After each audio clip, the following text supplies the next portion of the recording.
comencemos con esta charla, sobre todo agradeciendo la labor. Me llamo Edu Galán, esto sería lo primero, voy a ser el moderador de esta charla que hemos titulado El periodismo híbrido, humanos y sistemas generativos en la redacción. Es una charla en la que vamos a combinar periodismo y un poco la vida general. Lo primero que tengo que decir es dar las gracias a la Fundación Unicaja, que realmente impulsa todo este ciclo de conferencias y de charlas que se lleva celebrando durante este mes y que va a haber varias más, que se titula Viral, y sobre todo agradecer a Unicaja y a la Fundación Unicaja su compromiso con la cultura en la ciudad de Málaga y con la suerte que hemos tenido que de pronto decidiesen que Manuel Javois, periodista, Sonia, profesora de periodismo y periodista, evidentemente, y Edu Galán, que yo soy psicólogo de formación, a mí me han tirado aquí y bueno, pues a ver qué consigo sacar de estas dos personas. Hacernos terapia. Efectivamente, frente a la IA, ¿no?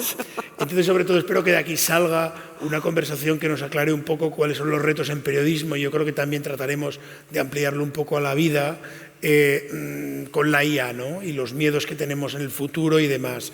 La idea es que esto sea una charla entre nosotros, pero muy rápidamente, si tenéis cualquier tipo de preguntas, que ya traigáis de casa preparadas, como si fueseis mi hija Berta de 3 años, que trae las cosas preparadinas de casa, la purpurina y la plastilina, lo trae siempre preparado para el colegio, bien que lo llevéis en ese formato, o bien que de pronto algo os asombre, como por ejemplo el otro día que mi hija Berta me dijo: papá, me gustaría verte hacer caca.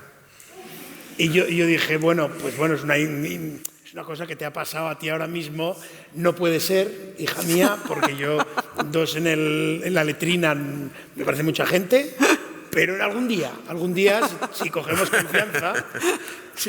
confianza tú y yo, pues te dejaré verlo, ese espectáculo sonoro y horrible. Bien. Empezamos después de esta confesión, como este es un ejemplo de epifanía, ¿no? De que podáis preguntar a raíz de lo que ocurre. Tú sabes aquí. Que los niños generalmente dejan pasar un año desde que aprenden a limpiarse el culo hasta que lo cuentan.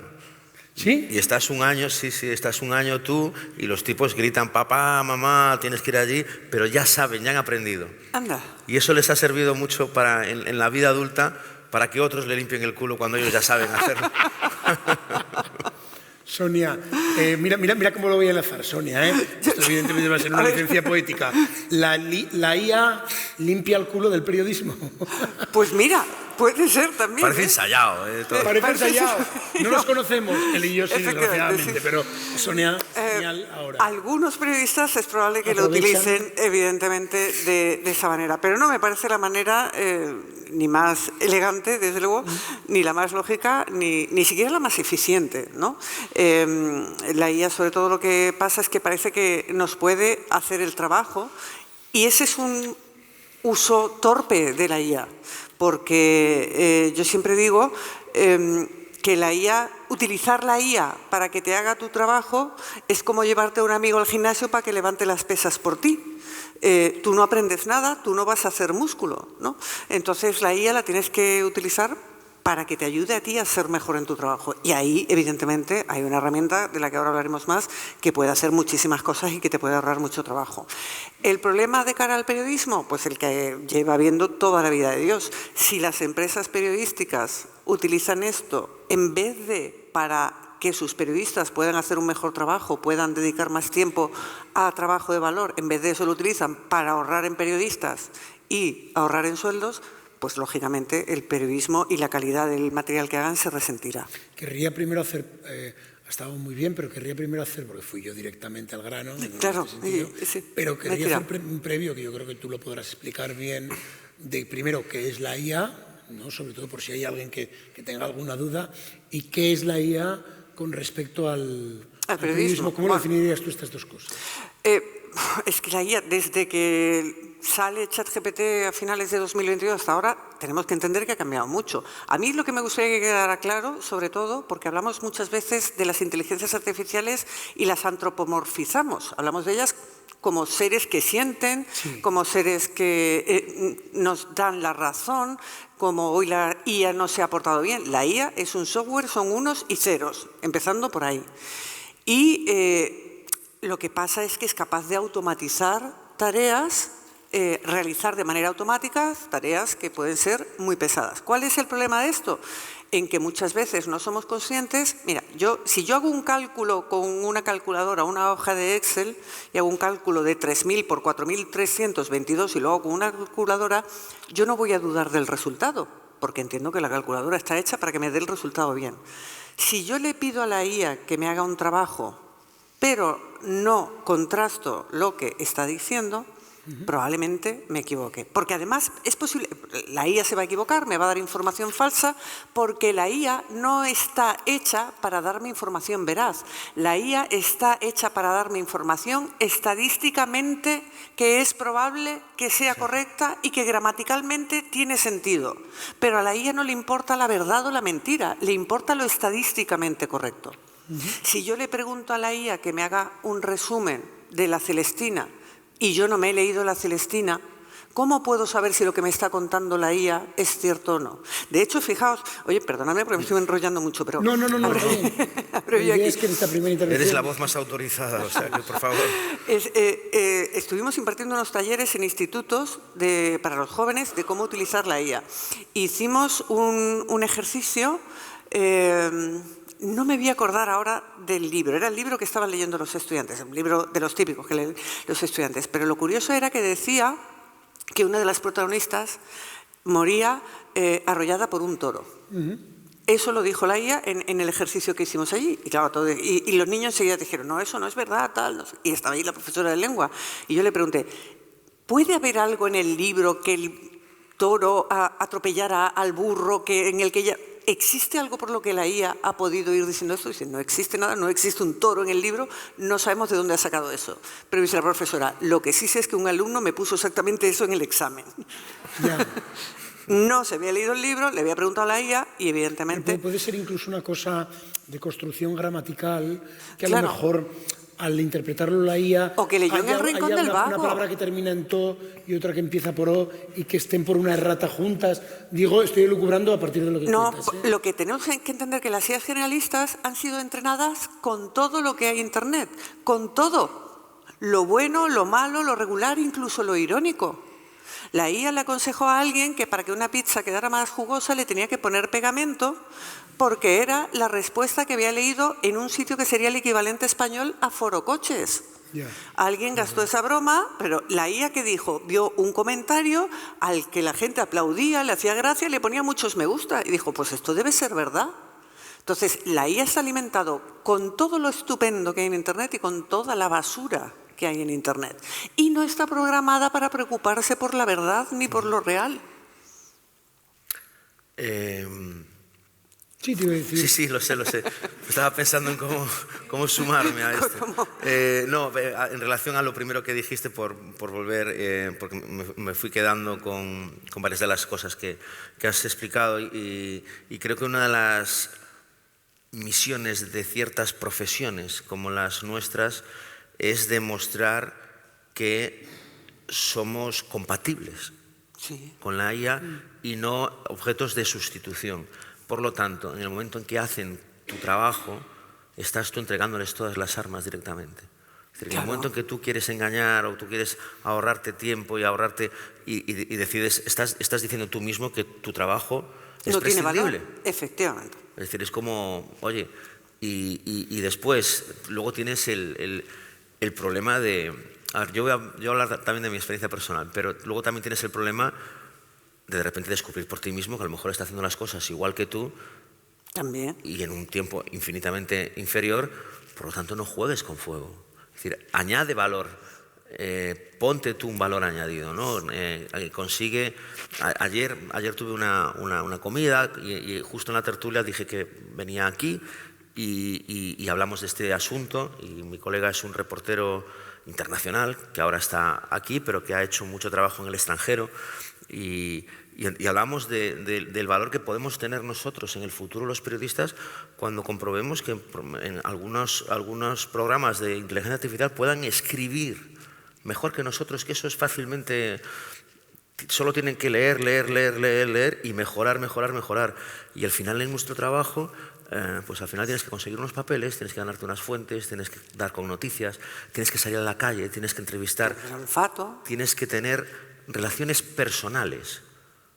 Es decir, porque se suele decir, oye, pues habrá un trabajo que la haya tal, pero los columnistas, y no, los columnistas estamos bastante jodidos. Los tipos que nos sentamos y escribimos, a veces bonito, a veces no, pero con opiniones, con algunos tienen unos análisis más certeros, más iluminadores. Eso lo está haciendo la inteligencia artificial, puede hacerlo, no a lo mejor de la forma en que nosotros lo hacemos, pero en el futuro lo va a poder hacer. Lo que no va a hacer es salir a la calle. Lo que no va a hacer es entrevistar a gente, descolgar un teléfono. Es decir, ese trabajo yo creo que se puede poner en valor en el futuro.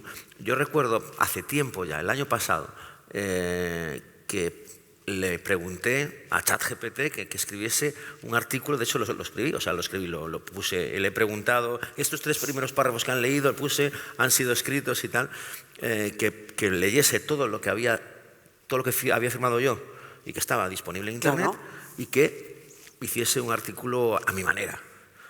Me caricaturizó, o sea, no tiré el ordenador por la ventana de milagro. ¡Qué horror! ¿No? Era una caricatura horrible.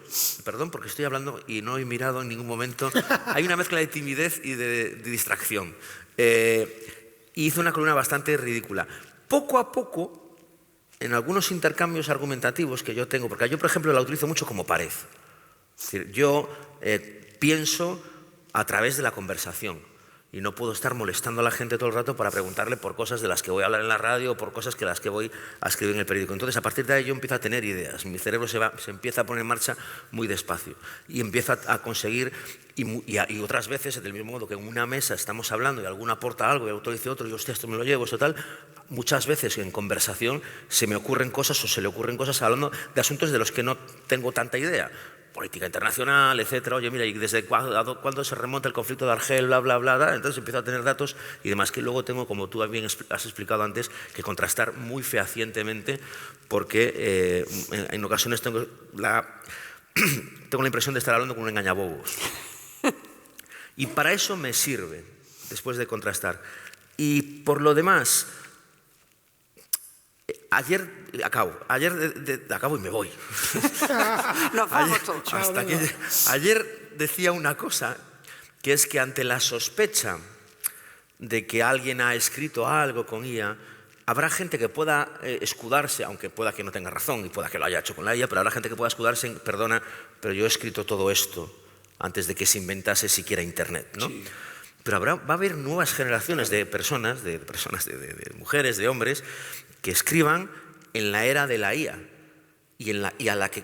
No. Entonces, mi colega proponía la idea de que a partir de ahora escribamos en directo, en la televisión, con el ordenador capado. Oigan, escriban ustedes aquí sus historias, porque puede haber gente nacida en 2015, en 2014, en 2012 o en 2010 que, oye, que empiecen a publicar libros y que no sepamos realmente hasta qué punto los han podido escribir ellos. También nosotros, ¿eh?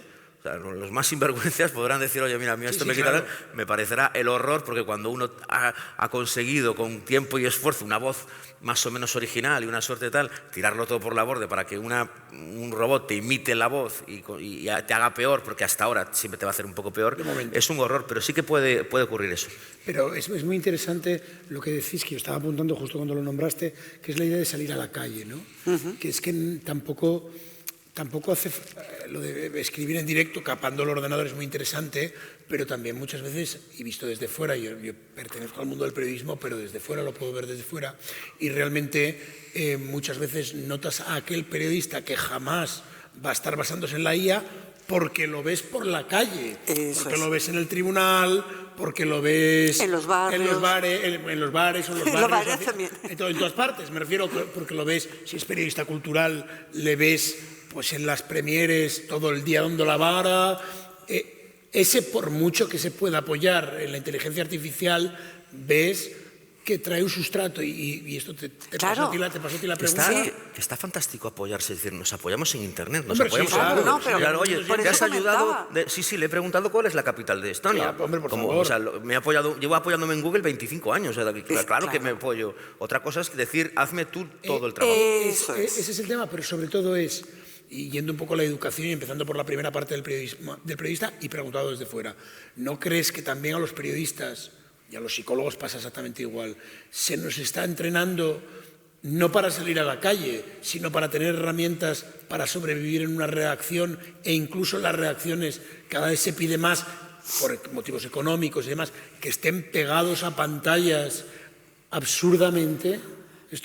Pero eso no tiene que ver mucho. tanto con eso es anterior, eso digamos es más, era Google, era Internet, sí, sí. ¿no? Y en los medios nos lo dicen, ¿no? Es que los niños vienen ahora y les pides algo y se ponen a buscar en Google en vez de irse a la calle y patear, ¿no?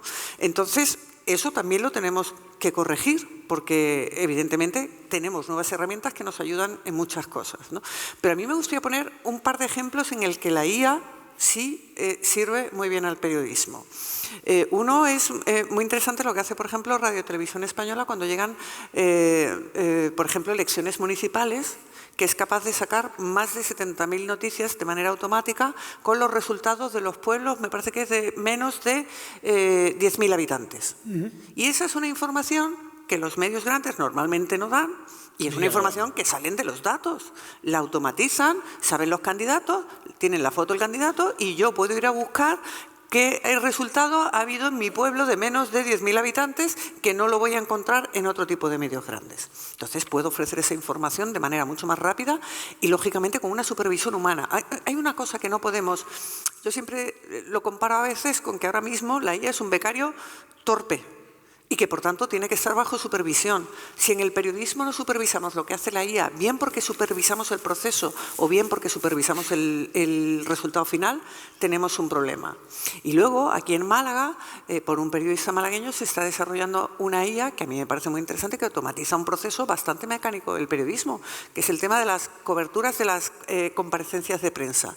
Es una herramienta que se llama Yurno y que un pobre periodista que le han dicho que tiene que ir a 3 ruedas de prensa hoy, va, coge los audios y luego con su criterio dice dónde está el foco y por dónde quiere tirar y cuál es el ángulo que le quiere dar. Pero ese primer borrador lo hace muy bien. La IA coge el audio, minutos, o el vídeo ahora también. Y te crea la nota, exactamente. Pero tú eres el que le dices dónde yo quiero incidir. Y además en alguna de las pruebas que yo había hecho incluso te daba datos de contexto que no estaban en ese audio original. Con lo cual, cuando nosotros realmente controlamos el proceso, pues a ese periodista le va a permitir dedicar más tiempo y lo que tú decías, aportar valor en otros trabajos de investigación con más reposo, de seguimiento de otras cosas, pues realmente ahí el periodista tiene que recuperar su papel de mediador también ante la sociedad. Y tiene que recuperar la confianza del lector. Aquí estamos hablando mucho de los problemas a los que se van a enfrentar los periodistas en activo, los que conocemos como plumillas. Pero tenemos que tener en cuenta el otro lado, la persona que está recibiendo eso y que tiene que entender que yo soy una mejor fuente que ChatGPT. Si mi lector no entiende el valor que yo estoy aportando como persona humana, como decían luego como espuma, ¿no? Y como profesional del periodismo, el problema va a dar igual todo lo que nosotros hagamos con la IA, porque la gente va a ir, va a buscar ChatGPT y dice, dime quién ha ganado hoy el partido del Barça, dime quién ha ganado las elecciones de no sé qué, y además no lo va a cuestionar. Una de las cosas que a mí me preocupa es, y eso es independiente de la IA, pero la IA lo facilita. A mí no me preocupa que la IA mienta, me preocupa que al lector no le preocupe que la IA mienta. Porque el lector dice, si esto tiene que ver con lo que yo pienso, a mí me da igual si es cierto o no, porque estoy de acuerdo con lo que está diciendo. Y perdemos esa parte de analizar y del pensamiento crítico en el momento en que solo estamos recibiendo además pequeños extractos, que la mayoría solo leen los titulares, que no pasamos, vamos, del segundo párrafo ni para atrás. El problema es mucho más que la IA. Iba a enlazar con un clima que creo que se añade a lo que planteas y para preguntarle a Manu, el antiperiodismo, que es otra variable como, por ejemplo, Milei hace nada, relativamente poco, ha dicho que el 95% de los periodistas son delincuentes. Pocos me parece. Pocos me parece. A mí, conociéndolos a muchos, digo 95. Se ha quedado corto. 99 y el 1% porque acaba de fallecer. Pero ¿cómo se pelea contra esto? Porque además, aparte de lo que has planteado tú muy bien, Sonia, ¿cómo se pelea contra este clima populista de que son mejores las noticias sin mediación? Esto es justamente el reverso siniestro de lo que acabas de plantear. Las noticias sin mediación son noticias, básicamente significa que son noticias sin contrastar. Sí, comunicación, sí, no llegan ni a ser noticias. En el momento en que un político pone un tuit, pues tú tienes que creértelo porque lo ha dicho ese político y demás. Creo que es Arcadi Espada el que dice que la verdad, que la mentira con comillas sigue siendo mentira. Y un periódico tiene la obligación de no titular con un titular entrecomillado cuando sabe que es mentira. A pesar de que pueda parecer una barbaridad y que entienda que el lector va a ser inteligente y lo va a pillar. No, si tú pones un titular que es una mentira, da igual que le pongas comillas o no. Y da igual que le pongas a un tipo delante con los 2 puntos, en plan lo dice él. Es igual, es mentira, no lo puede decir él. En tu periódico no. En tu periódico tendrás que poner Javier Milei, si fue miente al decir qué tal y cuál. Esa es la noticia. Que por desgracia cada vez es menos noticia, que los políticos mientan. Yo recuerdo, por ejemplo, el gran escándalo que se montó en España, y fue un escándalo además, creo que merecido, en el sentido de que cuando, o sea, merecido, que había que montar ese escándalo entonces, cuando en 2004 Rubalcaba acusa de mentir al gobierno del Partido Popular, ¿no? Y de repente es como, Dios, qué acusación tan grave. Qué acusación tan grave. Luego puedes decir que si mentió, pero la acusación era una acusación de muchísimo peso y todo el mundo se escandalizó en el sentido de que, hostia, esto no es el habitual rifirrafe político. Aquí hay una acusación muy, muy grave. Ahora nos da la risa. O sea, 22 años después, decimos, este miente. Vale. Y lo peor es que ya no te escandalizas. A veces algunos decimos, oye, pues esto es grave. Pero otros es como en plan, bueno, ¿y tú? Y ya está. Y ya entonces entramos en el terreno de juego enfangado. Y a partir de hechos falsos existen las opiniones. Y hay opiniones brillantes, argumentativamente de mucho valor, sin embargo basadas en hechos falsos. Por lo tanto, te encuentras dándole la razón a una opinión que sin embargo ha sido basada sobre una trola. Y al final se intoxica absolutamente todo, porque ves en mesas de debate en las televisiones a gente debatiendo sobre algo que no existe. Y de repente te encuentras tomando partido a uno, a otro, pero da igual, están discutiendo que si la Tierra es plana o no. ¿Por qué tienes que estar tomando partido de esta gilipollez? ¿En qué momento tiramos, bueno, ya iba a decir años, siglos y siglos y siglos atrás para llegar a ocupar minutos de televisión con estas historias? Claro, pero acuérdate que Clinton, el impeachment no se le monta por tener el affair con la becaria, se lo monta por haber mentido por tener el affair con la becaria. Año 92. Exactamente. Entonces, fíjate, hay algo que comentaba Manu y que yo creo que hay que incidir en ello porque es muy importante y es muy importante que la gente lo sepa. Por aquí tenemos más lectores que perfil de periodista.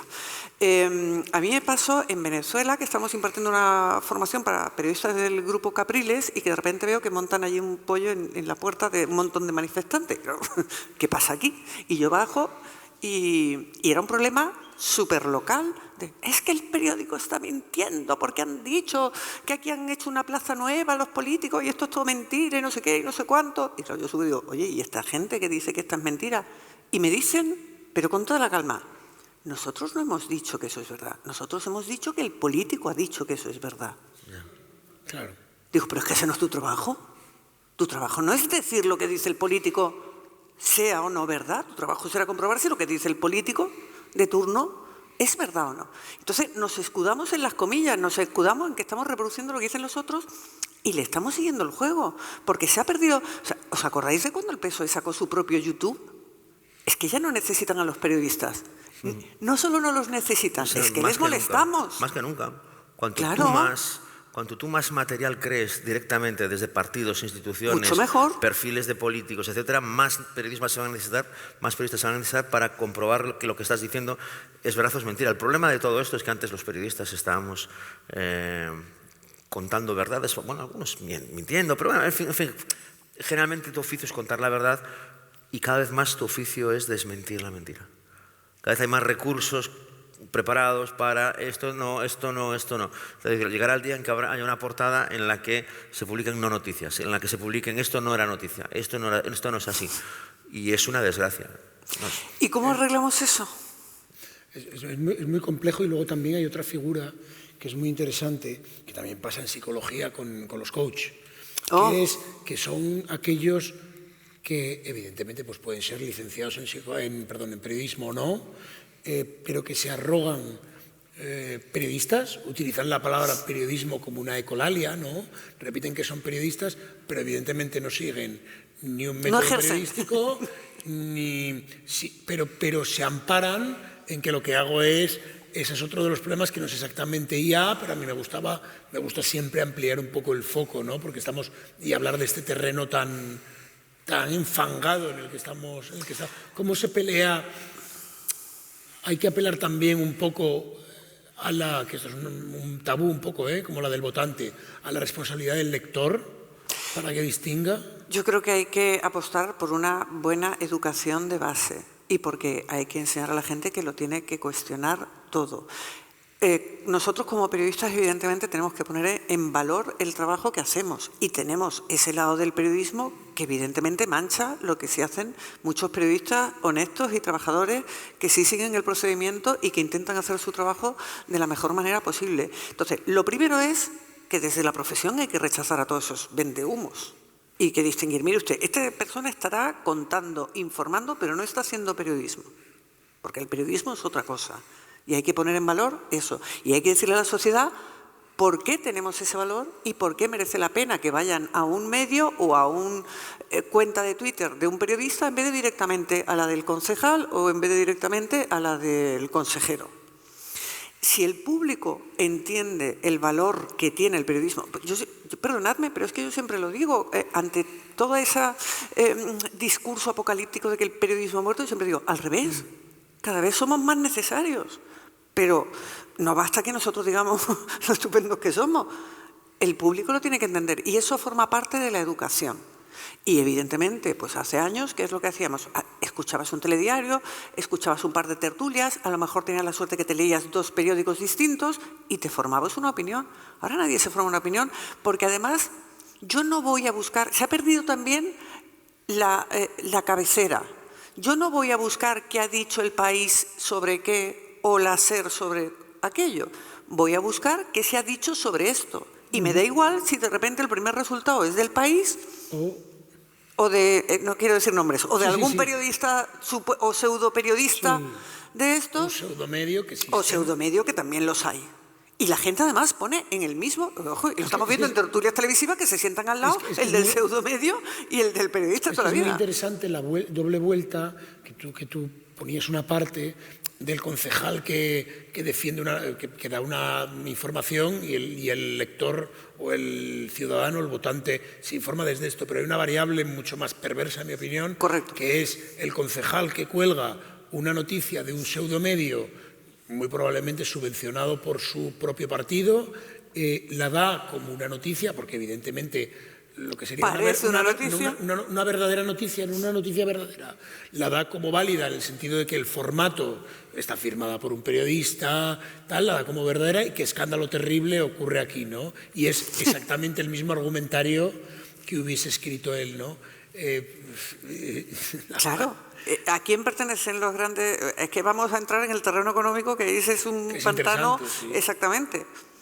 En el momento en que los periodistas, los medios empezaron a estar más manejados por economistas o ahora tecnólogos y no tanto por periodistas, y quienes toman las decisiones de lo que sucede en los medios no son de periodistas, en el momento en que se pensó que los medios tenían que ser rentables y alimentar a una serie de accionistas, yo perdonadme, a lo mejor soy un poco antigua en esto, pero a mí es que el periodismo me parece que es un servicio. Cuando lo vemos como un negocio, y yo entiendo que la gente no está aquí para perder dinero, entendámonos, pero si yo entiendo que el periodismo como negocio más que como servicio, ya ahí el planteamiento es malo.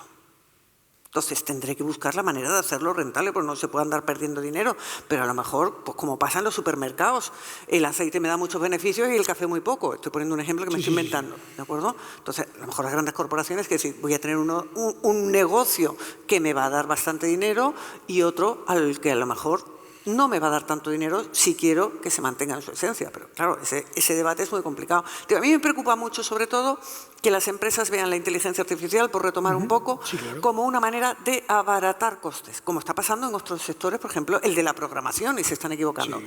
Gizmodo, que es un medio tecnológico, lo intentó y despidió a todo su redactor y dijo que a partir de ahora se iba a dedicar a traducir noticias, y fue un desastre absoluto. Mi propia universidad intentó meter un traductor automático y ¿qué pasó? Pues nuestra decana se llama Bella Palomo y salía pues como Beauty Pigeon en la página web. Entonces, la inteligencia artificial o de inteligencia es como muy medido, ¿eh? Entonces, no todo lo puede hacer una inteligencia artificial. Y desde luego en el periodismo, todo, no lo sabéis porque no os lo he contado, yo estoy también en la comisión FAPE que está viendo cuáles son las recomendaciones o decálogos que podemos hacer, ¿no? La fundamental y esencial es supervisión humana, lo que hemos dicho, o en el proceso o en el resultado. Es probable, por ejemplo, que una empresa despida a un periodista para que su trabajo lo haga la inteligencia artificial. ¿Seguro? Y ahorrarse un puesto de trabajo y contratar a 2 para que vigilen a la inteligencia artificial. Claro. Es decir, el negocio es ruinoso. Bueno, de hecho en eso se justifican algunas empresas. Es muy curioso, porque yo no sé si os acordáis cuando Telecinco sacó un avatar que no sé, para un programa tipo Supervivientes o no sé qué. Ah, sí. Algo así, ¿no? Sí, pero sí.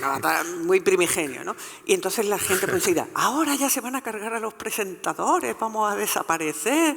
Y claro, decía el tipo, mire usted, para crear este avatar ha hecho falta un equipo de 40 personas. Entonces, para que una inteligencia artificial pueda hacer su trabajo, a lo mejor hacen falta 5 o 6 periodistas detrás y 3 o 4 programadores y 2 o 3 especialistas en otra cosa. ¿De acuerdo? Entonces, a lo mejor sí que es verdad que van a cambiar algunos procesos en el periodismo, pero eso no implica que desaparezca el periodista y su juicio y su supervisión. Según lo veo yo, ojalá. A lo mejor soy optimista. No sé. ¿Qué valor añadido, y puedes enlazar también, qué valor añadido se le puede vender a, ya sé que no somos de marketing y que aquí influyen otras variables aparte de las periodísticas, decir a alguien para que se suscriba a un medio, en lugar de que lea el resumen, ¿qué ha pasado hoy? ¿No? Esto te sale en el móvil. Vas a ver qué ha pasado este día, hoy por la noche, ¿no? ¿Qué aliciente se le puede vender a una persona que dice, pues si total, yo lo leo, me lo dice el Samsung a las 8 de la tarde y sí. ¿A qué voy a pagar porque realmente es absurdo, 0,09 al País o al ABC o a No lo Diario? sé, yo no valgo para eso. Luego yo soy súper antiguo.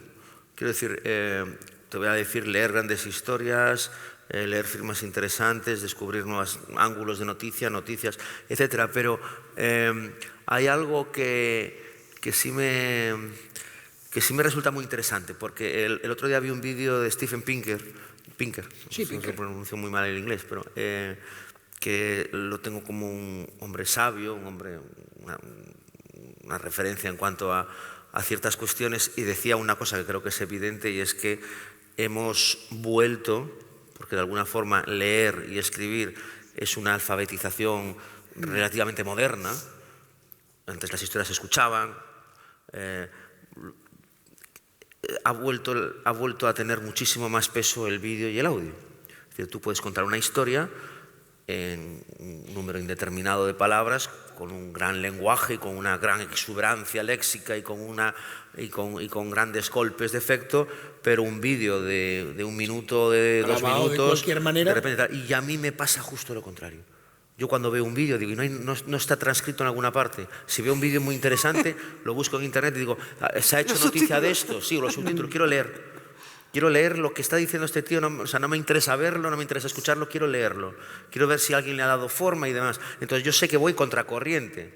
Sé que mi hijo, que tiene 13 años, y las generaciones posteriores ven el vídeo.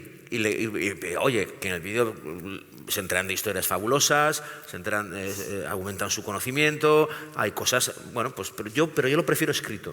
Yo sé que los valores añadidos del periodismo irán en la búsqueda, como se sigue haciendo, de nuevos formatos, a través de la infografía, a través de gráficos que explican las cosas muy bien y a través sobre todo del vídeo. Yo yo escribo columnas en el diario El País y yo tengo una intervención diaria en la cadena SER. Las columnas del diario El País tienen determinados lectores, también depende del tema que yo elija, depende de tal, pero una columna muy leída en El País no se acerca ni por asomo a las visualizaciones que tiene mi vídeo. Porque mi intervención es hablada, pero en la radio ahora sabéis que los graban, hay que comprar ropa, es un Cristo, hay que arreglarse. Habla de la gente en general, no de él. Entonces, no, pero ahora me doy cuenta de que de repente llevo la camisa 2 días seguidos y digo, hostia, que no puedo porque voy a salir ahí horrible. Y ya voy a tener, todos los comentarios van a ser de la ropa y no y lo que diga y tal. Horrible. Horrible, en ese sentido, una recomendación. Nunca te pongas un pin en una chaqueta, porque todo el mundo, si es una chaqueta normal, todo el mundo dice, esta es la misma desde hace un año. Claro. Yo con esta chaqueta me casé y desde que le puse el pin, se jodió. Es casi voy en reserva de chaqueta. El pin del Mundial del 92. Eso es, Sonia, equivocaciones vitales. Ese pin no lo vi, ¿de qué es? De Paul McCartney, claro. Vale. No, es que con la luz... Bueno, conclusión, que una columna puede tener 600 palabras, 300, yo disfruto más haciéndola, yo soy un animal de escritura más que de oralidad, y luego escribo un texto que generalmente lo escribo, a veces puedo improvisar un poco, pero generalmente me lo leo porque si no me enredo, en la SER, que es la radio, tiene una audiencia mucho mayor, ya lo sabemos las radios, que los medios escritos, pero es que después ese vídeo que ellos cuelgan, yo no estoy... visito, pero no estoy pendiente de Twitter, estoy más en Instagram, eso circula o no circula, pero con poco que circule, generalmente ya va a tener...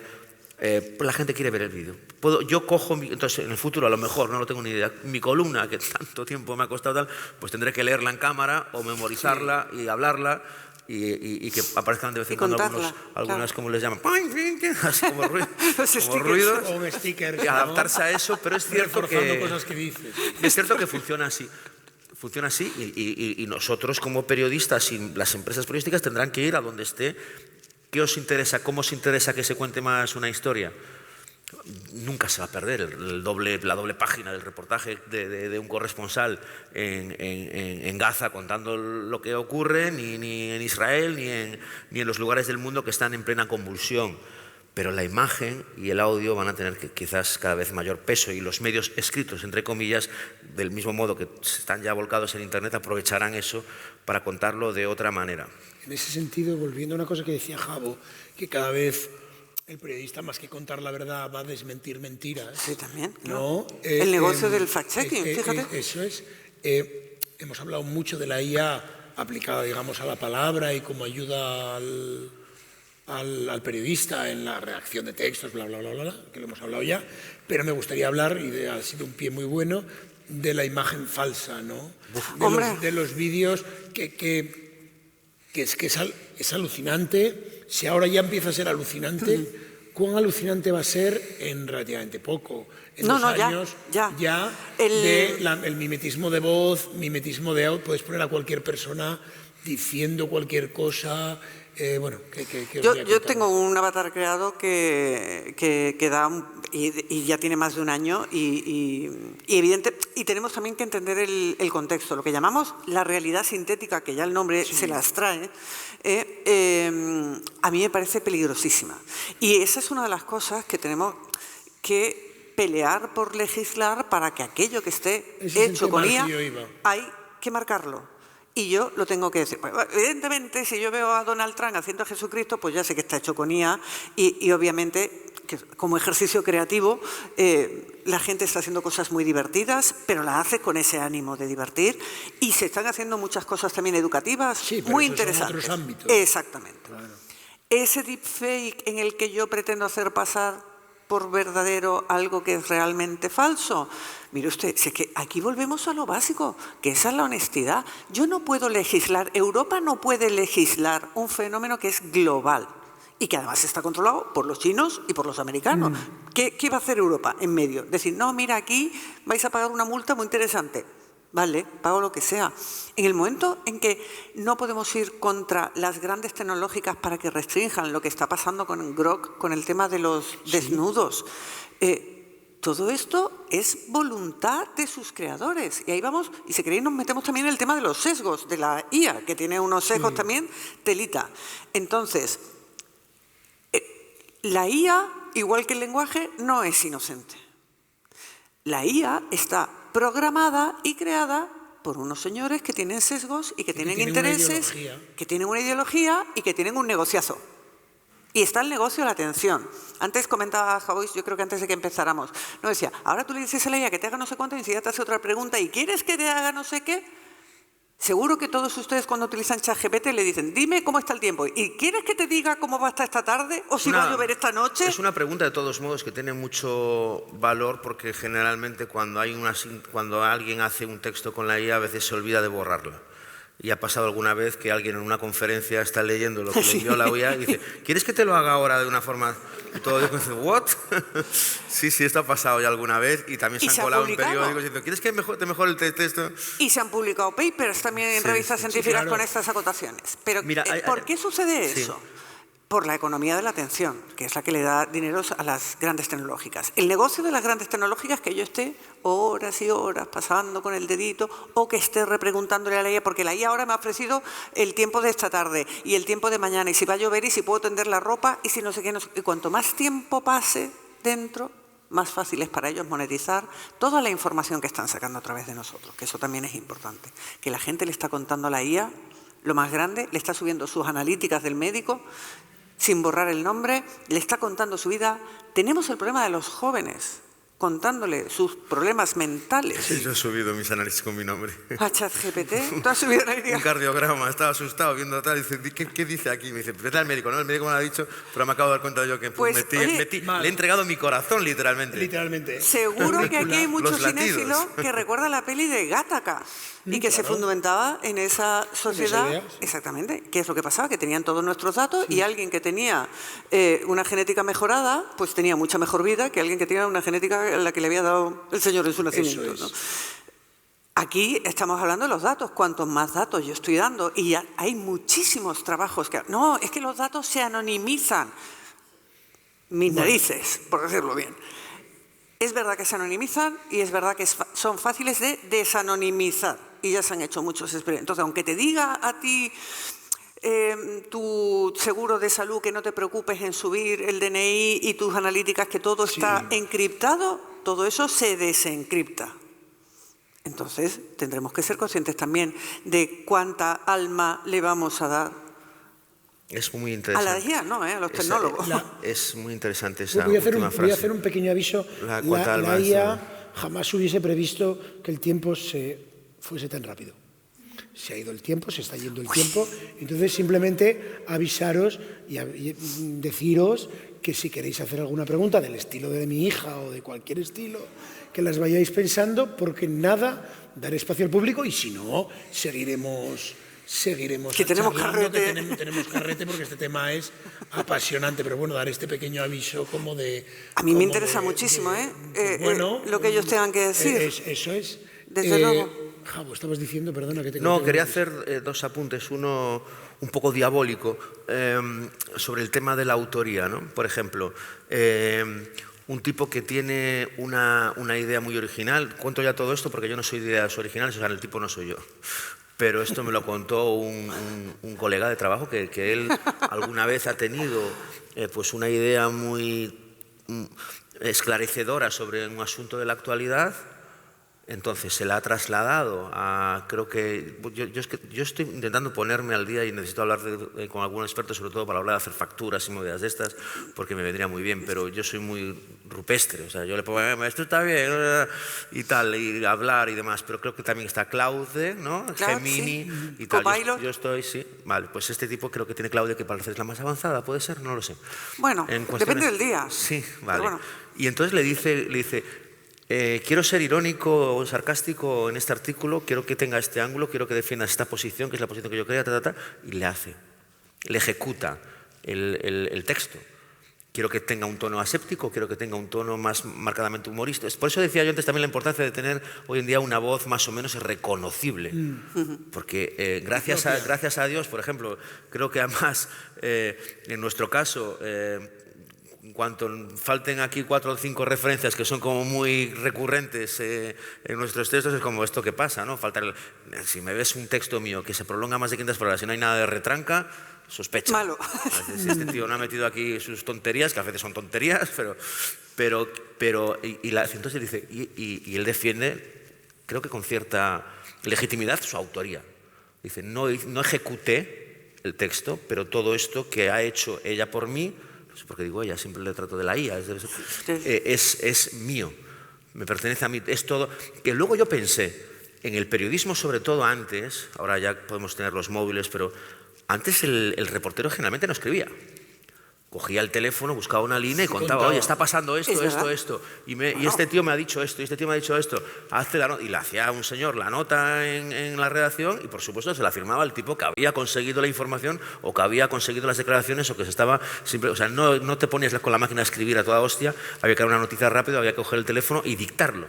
Dictarlo o simplemente decir muchas columnas en los periódicos, cuando las firman personajes de renombre, que no son periodistas ni escritores, que no tienen, que no exfutbolistas.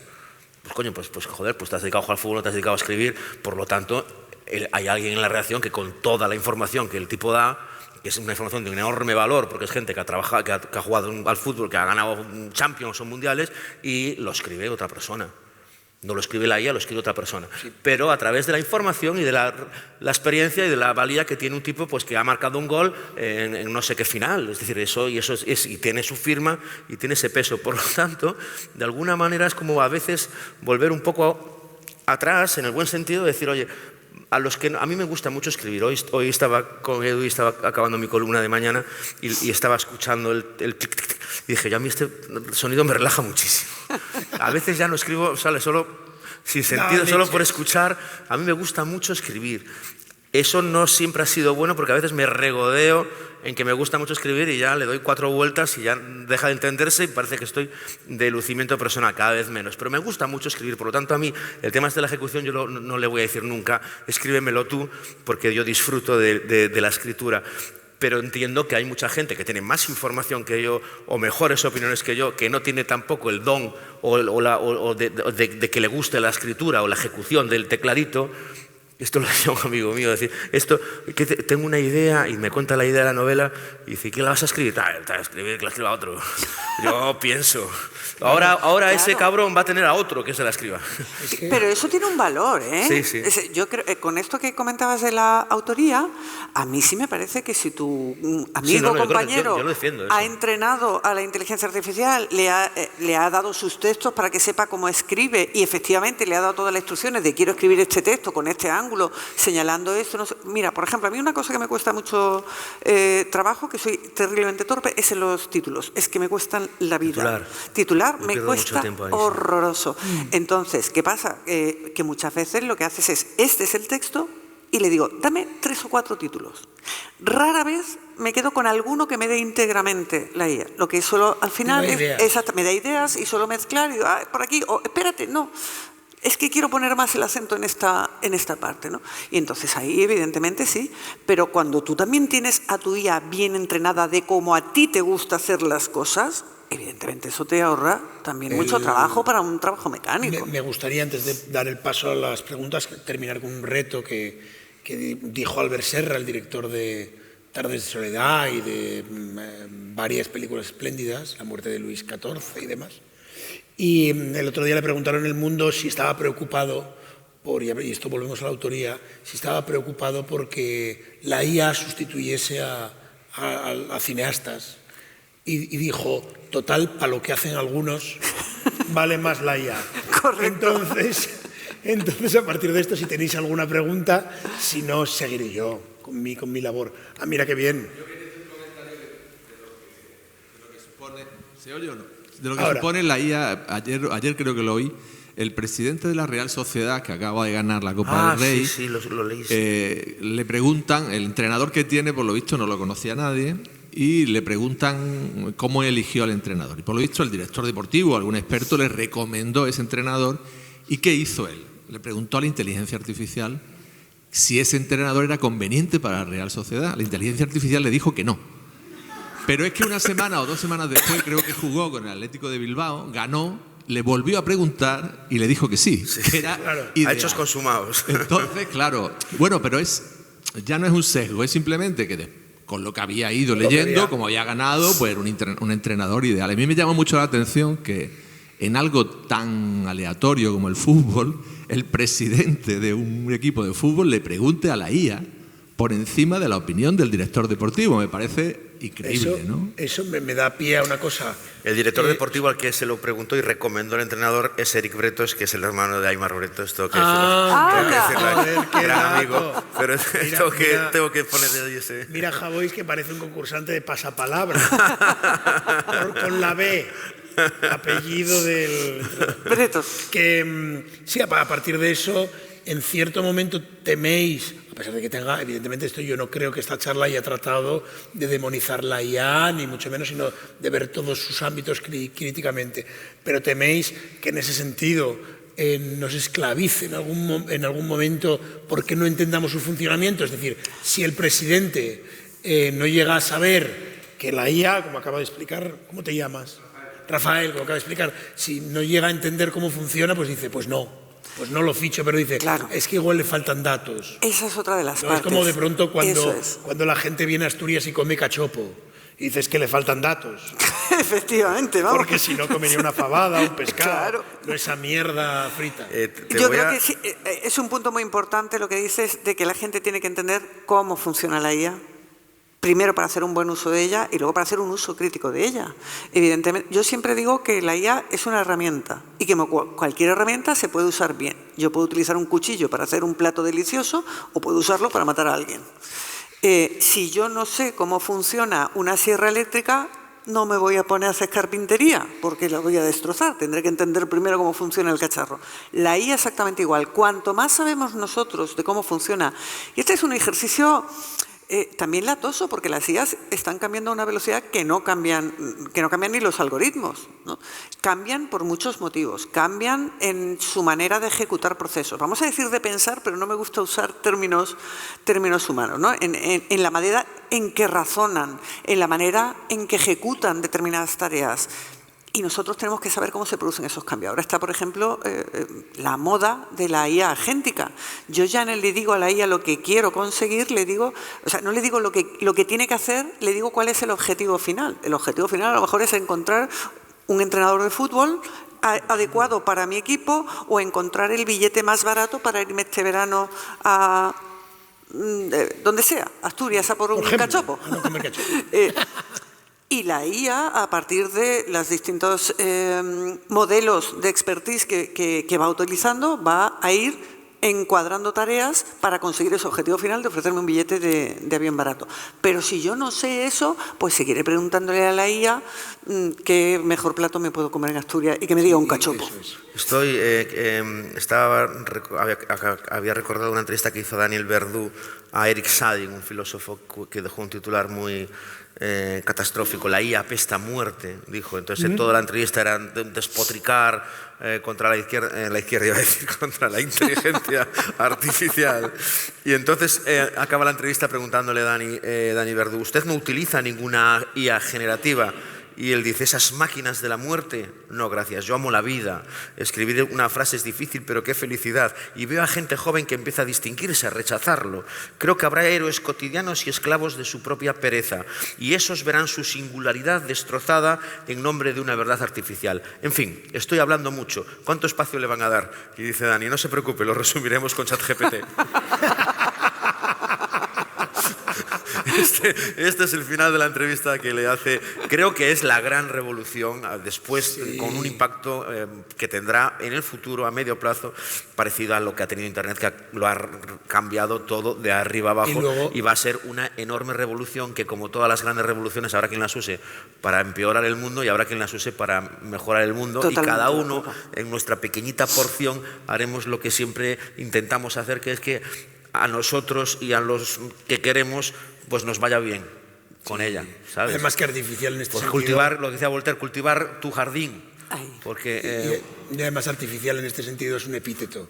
Es decir, todas las inteligencias son artificiales. Es decir, todas se basan en la construcción, con sesgos, con proyecciones, con logaritmos, digamos. Con entrenamiento. Con entrenamiento, con datos. Entonces, pues bueno, pues sería más bien conocer el mecanismo del monstruo, el monstruo en el mejor de los sentidos,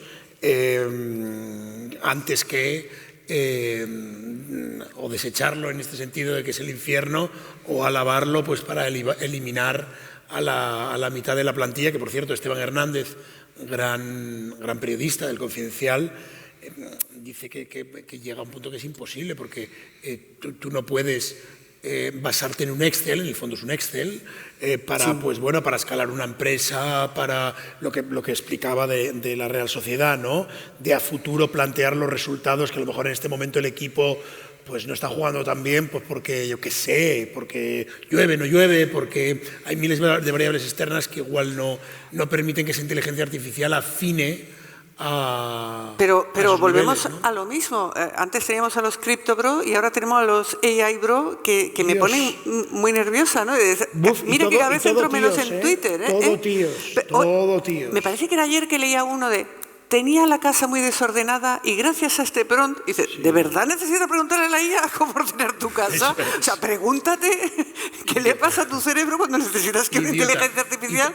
Y todos ellos se sienten muy especiales. Eso es. Lo cual es una contradicción de términos, porque y tienen todos somos 7 especiales, prompts, no hay todos especiales. tienen 7 prompts, no sé por qué 7, que nos van a arreglar la vida financiera, la vida emocional, la vida... Entonces, mira, de verdad...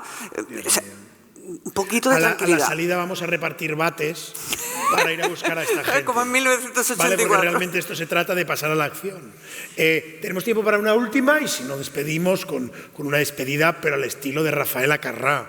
Va a salir en cualquier momento un grupo de bailarines y bailarinas, iremos cantando todos a la plaza, pero aún así antes tenemos tiempo para una pregunta. Si hay alguien que la tenga, una pregunta, un comentario, y si no, daré paso a nuestra querida Sonia Blanco, darte las gracias, un placer, a Manuel Javois y a la Fundación Unicaja por organizar estos ciclos que creo que son muy constructivos y ayudan intentamos desde el estrado explicar cosas que creo que son sustanciales para lo que se nos viene, ¿no? ¿Hay alguna pregunta? Pues os dejo, si queréis, algún segundo de adenda. El segundo de oro, el minuto de oro del debate de las elecciones. Sí, es el rollo como 59 segundos, como aquel pitorro con el rollo patrocinado por Viagra, ¿no? Que subía y bajaba. Mira, pues yo un poquito retomando algo que tú decías antes, que decías, ¿cómo le decimos a la gente que los periodistas tienen valor y que aquí hay algo? Bueno, esto es como convencer a la gente que deje de comer comida basura y coma verduritas y proteína y coma una dieta equilibrada. Son ellos los que se tienen que dar cuenta de, igual que yo debo alimentar bien mi cuerpo para que mi cuerpo esté físicamente bien, también tengo que alimentar bien mi cerebro. Pero soy yo quien toma esa decisión de cómo alimento mi cerebro. El cerebro al final también es un músculo que tenemos que ejercitar y nosotros somos los responsables. Y eso al final viene desde la educación de abajo. Y estoy contradiciéndome con ideas mías de hace muchos años, pero un niño se tiene que aprender a lo mejor todos los ríos y los afluentes de España, no porque se sepa los ríos y los afluentes de España, por cómo está construyendo sus conexiones neuronales el cerebro. Hasta que no entendamos eso, entendamos que el niño necesita saber leer un libro y tener la calma de leer una historia en un libro y el tiempo que eso lleva, pues estaremos con esta nueva juventud que dicen que no ven, no te digo ya que no ven una película, que no ven una serie porque es demasiado larga, que todo lo que no sean vídeos de 2 minutos en TikTok les resulta, se distraen enseguida, entonces tenemos que dar unos cuantos pasos atrás.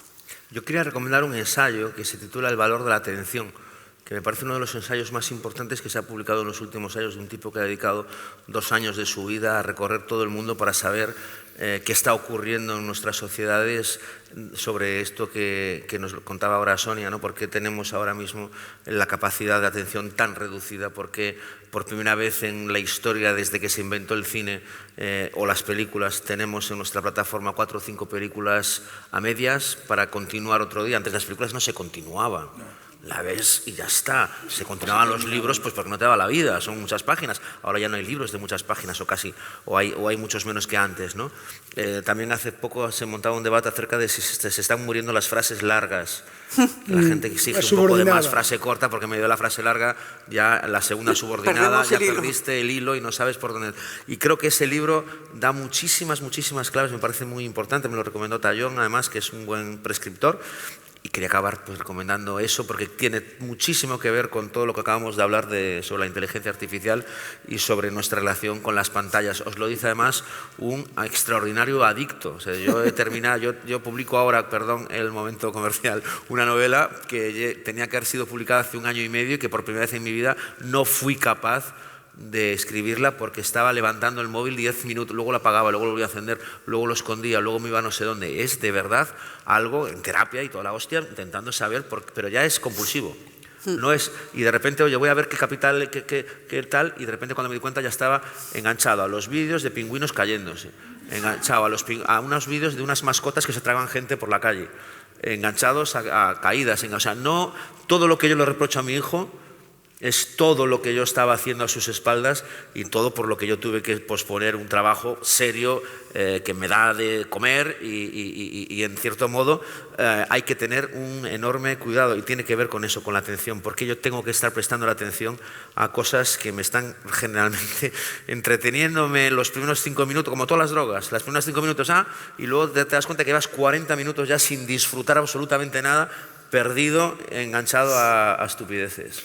Pues simplemente agradeceros porque habéis sido encantadoras y encantadores por aguardarnos este ratito. Espero que os haya resultado un poco instructivo y entretenido. Y yo lo último que quiero aportar es probablemente el mayor reto a la IA, que es un chiste. Yo creo que los chistes son... la IA no puede, por eso los chistes están en desaparición, muertos bajo memes y tonterías y vídeos de Donald Trump, ¿no? Y dos que se encuentran, Manolo, ¿qué tal? Y dice, pues llevo que estuve 1 año perdido en la selva, viviendo, durmiendo allí, hecho una mierda, y me tuve que estar alimentando de heces, todo el rato alimentándome de heces, venga, plas, plas, plas. Y le dice el amigo, pero tío, pero si en la selva hay piñas, hay papayas. Y dice el otro, bueno, es que a mí la fruta... Muchas gracias, Manuel Javois.